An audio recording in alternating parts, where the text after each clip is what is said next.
Hi guys, welcome back to my channel. In today's video, we will be doing a banana hair mask on my natural hair. The ingredients that we will use are banana, some honey, organic coconut oil, and some milk. So guys, without further ado, let's get right into the video.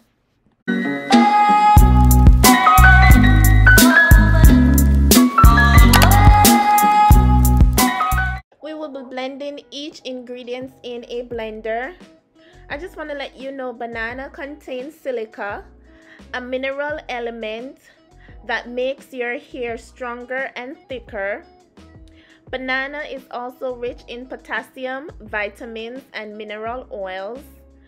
Banana moisturizes the scalp, promotes hair elasticity, makes hair shinier and more manageable, prevents dandruff, protects against split ends and hair breakage, repairs sun-damaged hair, and smooth frizzy hair.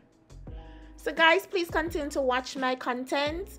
I will show you how I blend each ingredient in the blender.